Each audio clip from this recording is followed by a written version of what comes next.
అందరికీ నమస్తే. నేను మీ రాధి. Welcome to Shri Arshanidhi. ఈరోజు మా అందరికీ తెలుసు వినాయక చవితి. అలాగే ఈరోజు ఇంకొక మహానుభావులు పుట్టినటువంటి రోజు. ఆయన ఎవరంటే శ్రీపాద శ్రీవల్లభులు. శ్రీపాద శ్రీవల్లభులు దత్తాత్రేయుని అవతారం. ఈ శ్రీపాద శ్రీవల్లభులు ఆంధ్రప్రదేశ్లోని పిఠాపురం గ్రామంలోని జన్మించినటువంటి వారు. శ్రీపాద శ్రీవల్లభుల యొక్క తాతగారులు పల్నాడు జిల్లా మాల్యాద్రి గ్రామానికి చెందినటువంటి వారు. శ్రీపాద శ్రీవల్లభుల తాతగారు ఒకసారి అయినవిల్లికి వెళ్ళి, అయినవిల్లి అంటే మనకి కోనసీమలోనుంది, గోదావరి జిల్లాలోనుంది అయినవిల్లి వినాయకుడి మందిరం. చాలా ఫేమస్ అయినటువంటి మందిరము. అక్కడికి వెళ్ళి వినాయకుడిని ఏది కోరుకుంటే అది తప్పకుండా నెరవేరుతుంది. ఇది చాలామంది భక్తులకు వాళ్ళ యొక్క స్వీయ అనుభవం అన్నమాట. చాలామంది అయినవిల్లి వినాయకుడికి మొక్కుకుంటారు. అటువంటి అయినవిల్లిలోని శ్రీపాద శ్రీవల్లభుల యొక్క తాతగారు అక్కడికి వెళ్ళి గణేష హోమం చేశారు, గణపతి హోమం.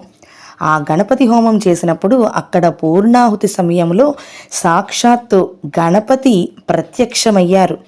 ప్రత్యక్షమయ్యి వినాయకుడు తన తొండముతోటి పూర్ణాహుతిని స్వీకరించి ప్రజలందరినీ కూడా ఆశ్చర్యపరుస్తూ తాను వినాయక చవితి నాడు శ్రీపాద శ్రీవల్లభులుగా జన్మిస్తాను అని చెప్పారనమాట.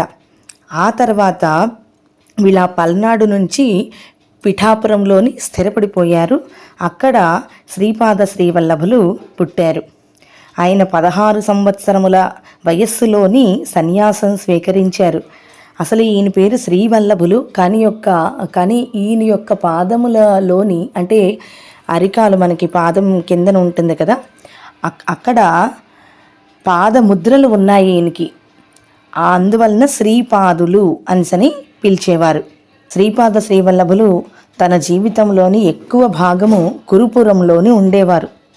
కురుపురంలోని శ్రీ దత్తాత్రేయుల వారికి సంబంధించినటువంటి పవిత్ర గ్రంథములన్నీ కూడా, గురుచరిత్ర అటువంటి గ్రంథములన్నీ కూడా అక్కడ చెప్తూ ఉండేవారు.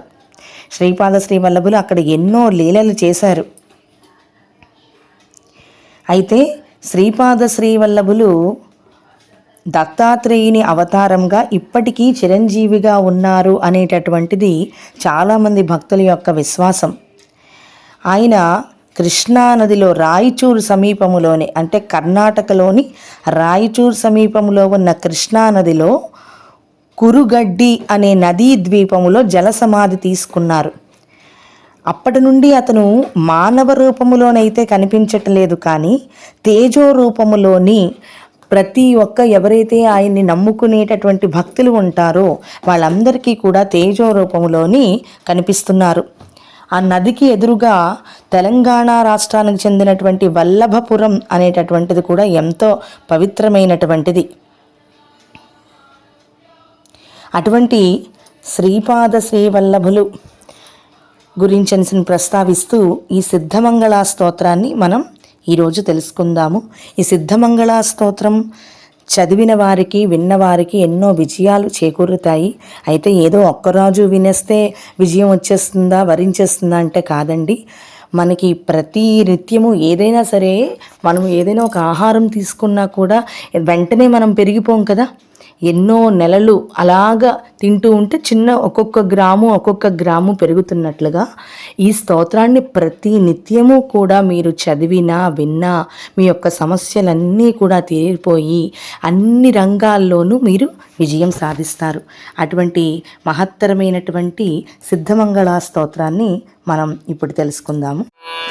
శ్రీమదనంత శ్రీ విభూషిత అప్పల లక్ష్మీ నరసింహరాజా జయ విజయీ భవ దిగ్విజయీ భవ శ్రీమదఖండ శ్రీ విజయీ భావ శ్రీ విద్యాధరి రాధాసురేఖ శ్రీరాఖీధర శ్రీపాద జయ విజయీ భవ దిగ్విజయీ భవ శ్రీమదఖండ శ్రీ విజయీ భావ माता सुमती वात्सल्यामृत परिपोषित जय श्रीपादा जय विजयी भव दिग्विजयी भव श्रीमदखण्ड श्री विजयी भव सत्य ऋषीश्वर दुहितानन्दन बापनार्यनुत श्रीचरण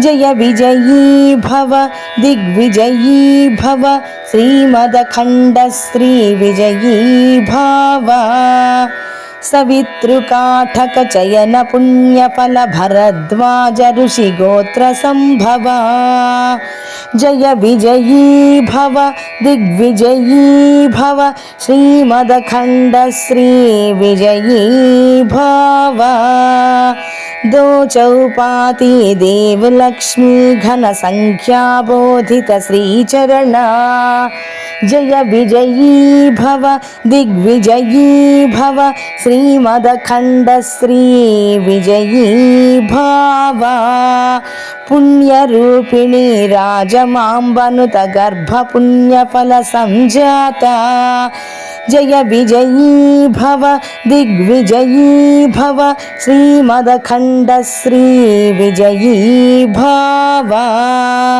सुमती नंदन नरहरि नंदन दत्तदेव प्रभु श्रीपादा जय विजयी भव दिग्विजयी भव श्रीमदखण्ड श्री विजयी भव पीठिकापुर नित्य विहार मधुमति दत्ता मंगल रूपा जय विजयी भव दिग्विजयी भव श्रीमदखण्ड श्री विजयी भव इति श्री सिद्धमंगला स्तोत्रम। जय श्री गुरुदत्ता।